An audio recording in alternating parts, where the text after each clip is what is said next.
Rim light is light hitting a subject from a source located somewhere behind it, resulting in this effect where the light is visible on just the edges of the subject. By using it well in your own work, you can make a character illustration really pop. Here's one that's most of the way finished, but it would be nice for the character to read more clearly. Right now, there is one light source hitting them from the front left area, and since they are on a dark background, that area of the character stands out because it's lighter than the background. But then, the rest of the pose that is in shadow is similar in value to the background and blends into it. When you squint, you can't really tell what's happening on that side of the silhouette very well at all. So, by adding a second light source somewhere behind them and to the right, we can now add rim light to that side of the character, which will let the full pose become more visible. Another good use for rim light is when you have a subject that is otherwise fully in shadow. No other direct light sources hitting it. This subject has detail in shadow instead of in light, meaning that any areas hit by light will be lacking detail. If you put a light source hitting the front of this dog, a lot of important detail is lost in all the brightness and it becomes confusing to look at, sort of like an overexposed photograph. But with a rim light instead, the areas of light don't invade as much. Most of the subject remains in shadow and easy to understand. For inspiration, you can take a look at Yu-Ming Lee's work, who uses this type of lighting a lot and it looks pretty awesome. A beginner's instinct will tell them to add rim light by outlining the subject on one side with simple, evenly thick lines. But you have to consider that since this thing is probably a 3D shape and not a flat cardboard cutout, there are sides of the form that are angled different ways, and so some will catch more light than others. Since a rim light will reach farther into some places than others, there will be areas where it appears very thin and areas where it appears thicker. Decide on where you want the rim light to be coming from and figure out what areas around the edge of your subject are angled most towards it. The light in this portrait is coming from below and to the right of the person, so the areas of the face that will catch the most rim light are those angled downward and out towards that edge of the face. On this arm, the areas of these three shapes most directly facing the light source are here, so the light there can be the thickest. Then, these shapes also have a side that doesn't face the light source as directly, so there the light can be very thin, hitting just the very outer edge of those sides. You can also keep in mind that in many cases like this one, where you have anatomy or other organic forms, triangles are a great shape to use for these areas of light. Sometimes the rim light will appear thicker in an area because it is reaching and filling up a flat or near flat plane. Say light hits this cube from behind. You may assume it will look like this. But actually, if a rim light is able to reach a flat plane like the side of this cube, the light will fill up that entire plane. It could look like a gradient, getting less bright farther away from the light source, but still entirely filled by the light. An example of this you'll see often is when rim light hits the side of a person's head, which, if you don't know, is a pretty flat surface. If it can reach that space, it will fill up the entire plane, looking like this. On a round form, you have some options depending on your preferred style. Realistically, the light would have a soft edge, but you can also use a thin area of light with a hard edge, or a mix between the two, a hard edge turning into a soft edge. Rim light can also create isolated light shapes inside the silhouette, not just going around the very edge of it, like in the case of this arm and other places on this figure. Again, since we're working with a 3D person and not a cardboard cutout of them, light will treat the arm like its own form sticking out in space, and not like it's stuck flat onto the rest of the body. An arm,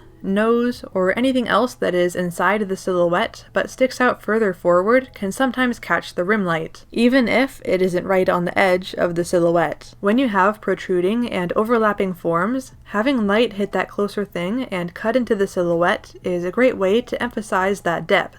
You would be reasonable in thinking that this seems too complicated to possibly be accurate with without having an exact reference, but a lot of it can come down to intuition, just using simple reasoning and doing what looks right. Eventually, you don't need to think too hard about it, and I find it incredibly fun. There are also tricks you can use to make things simpler, but still get believable enough results. One pretty easy strategy to take is, on organic forms, making your rim light thicker when the form goes inward, and thinner when the form goes outward. By pooling the light in these indents, you can quickly apply form without needing to get very technical. If you create sharp, stylized art and have a lasso tool, and especially if you have an automatic lasso fill option or plugin for your program, you can lasso in Rimlight very efficiently. Otherwise, painting with whatever brush you prefer will work just fine. Whatever your process is, always paint Rimlight on its own layer. That way you can easily make adjustments, as well as compare the before and after to make sure it actually improves things. I hope this was helpful for you. Here's a video with more information on light that you could check out next. Thanks for watching!